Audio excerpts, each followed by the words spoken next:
Why? Why? Why? Why this? Why that? Why is this way? Why do I have to be this? Why do I have to adhere to what you have to say?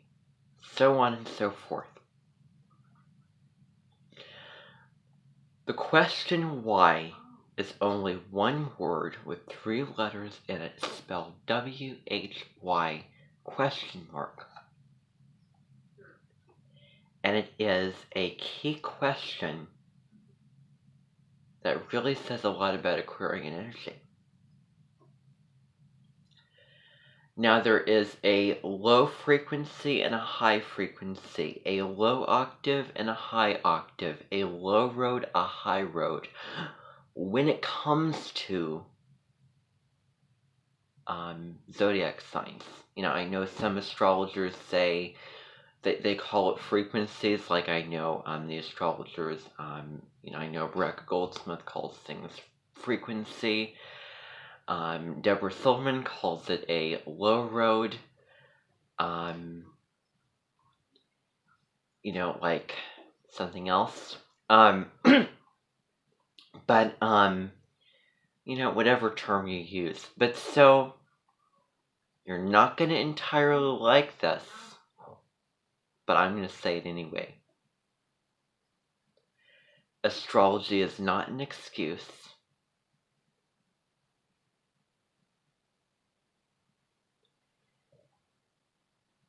This is the one thing that you don't want to do this Aquarius season. Is that Aquarius season is not a time to rebel. That's the low road of Aquarius. Right there. Rebelling. Cutting yourself off from other people. Beating to the beat of your own drum. And where are you going to get in life? If you rebel, there may be chances that people may not like you, that it might really hurt the very important matters of your life, like your job, your education. I mean, so many things. There's so many negative things with rebelling. Aquarius, at the low road, rebels. It's fixed air. No, I'm not going to follow you. I'm going to march to the beat of my own drum. I don't care what you think.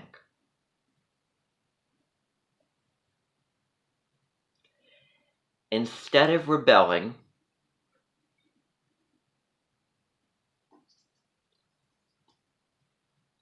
the high road of Aquarius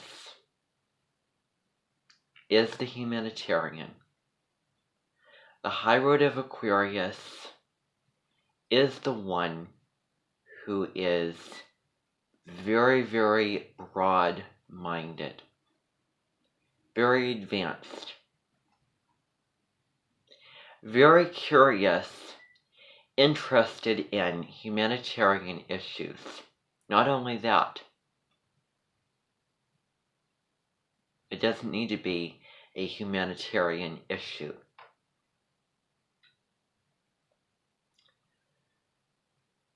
If I didn't say this before, it's really, really generous, open-minded, very charitable energy,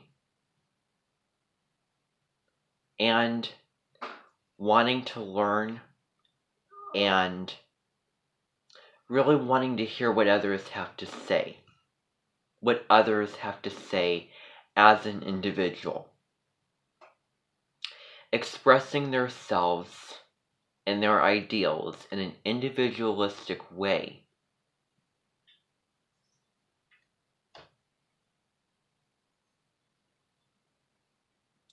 There's a difference between that. There's a difference between expressing yourself and doing things which are very Aquarian if you think about the themes of Aquarius, but you're not rebelling at the same time. You know, during these 30 days, I don't know your experience, but let's just imagine that you happen to be, and this is just a generic example, you happen to be in an economics classroom. And you have seen videos, maybe, you've read things, because Aquarius, it's light energy, it's flighty. You know, it's that energy of you want to learn, you want to read, see documentaries, all of those types of things like that.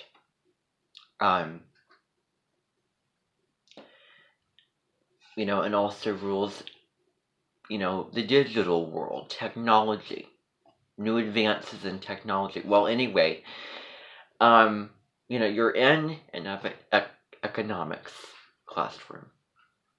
And instead of disrupting the class, instead of interrupting and standing up and just doing your own thing, deciding, you know, why should I read this? Why do I need to learn about this? Why do I have to be here? Why can't I read about it in this form? Why can't I learn about something different? Why can't I read about something different? Why can't I listen to something else? Be in another place. Well, you can ask those questions, but I'm not so sure about it. Because it may get to the area of it being rebelliousness. Rebelliousness is not healthy.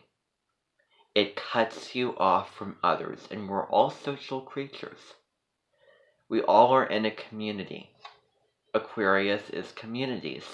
It is not about rebelling and cutting yourself off from others.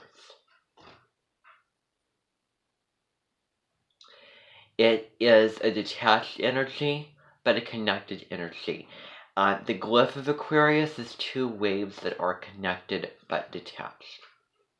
You know, I'm sure that there are ways that you can get outside of the box but still stay inside the box.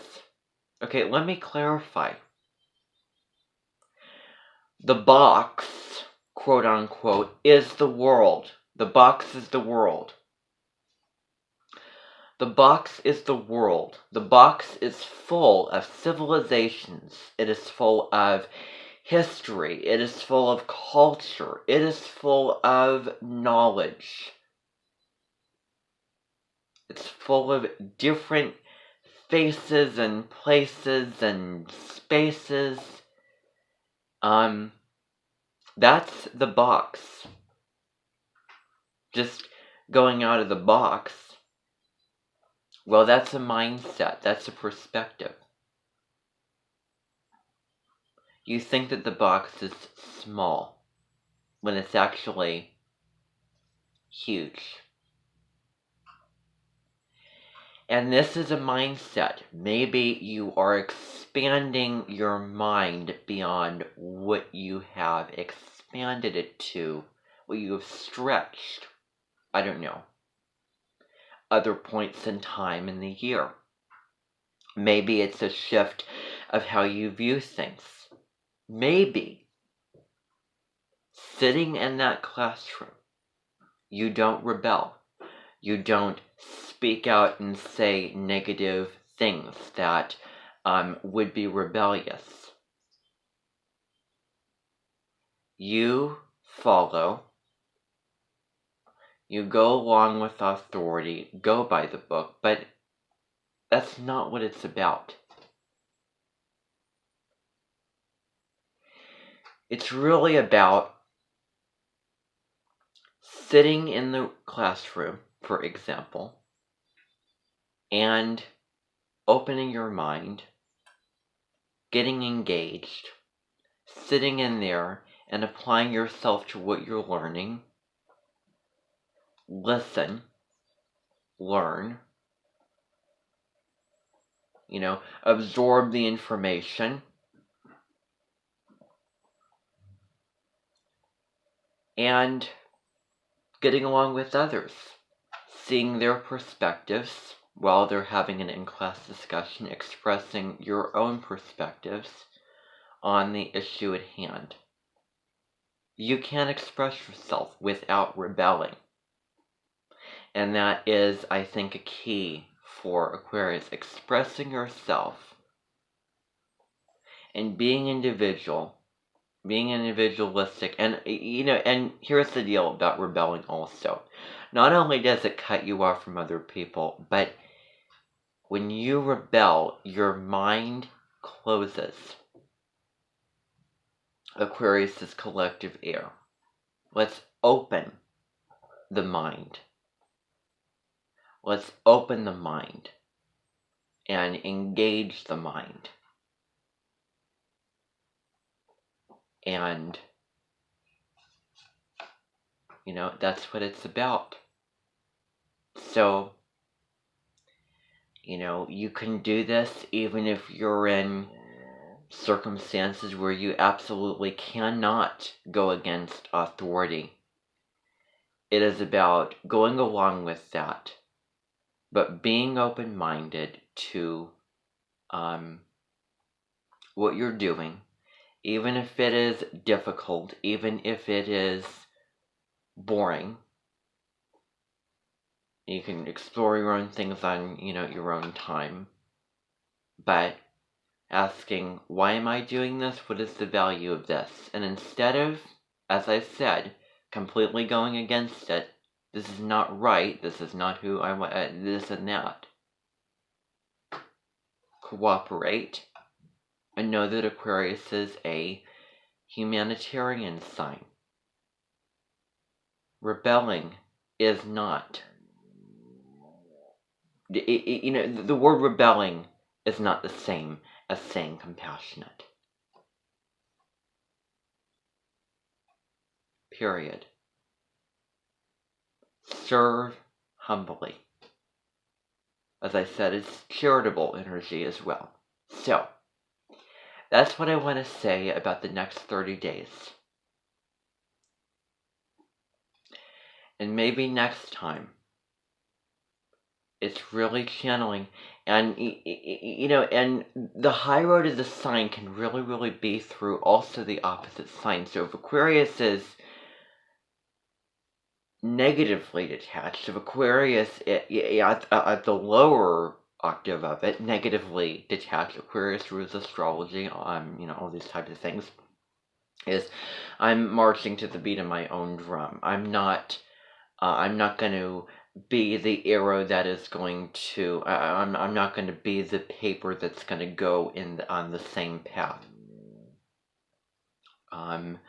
When Leo is all about you putting yourself out there, expressing yourself, and really caring what others think, and opening up to others. Having the humility, respect, and openness to listen to others. And, again. So, for example, next time, Sun in Pisces, which is very mystic, and you want to, meditate and do all of those things, but Virgo says you have got to get down to earth. You have got to, do the, what are your habits? How do you need to manage your health? How do you need to manage your life? What are the details of your life that you need to do? What are the things that you need to do? And how can I serve humbly with using the practical steps? with using doing practical things for others, serving others.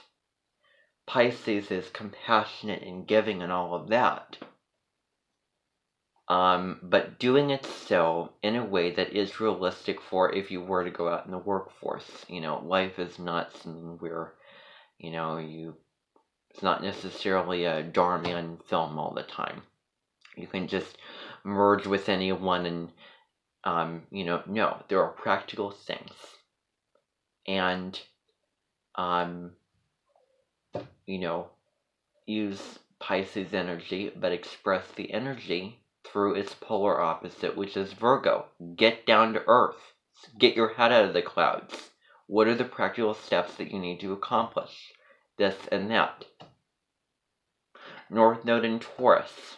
Aquarius square Taurus. Aquarius. No, I don't want to do that. I want to rebel. Taurus North Node. You need to be grounded. What is practical? Let's calm down. Let's be in the moment. What's down to earth? Steady routine, slow routine. I could go on, but I just want to say that. So, rebel by not rebelling this Aquarius season. How about that?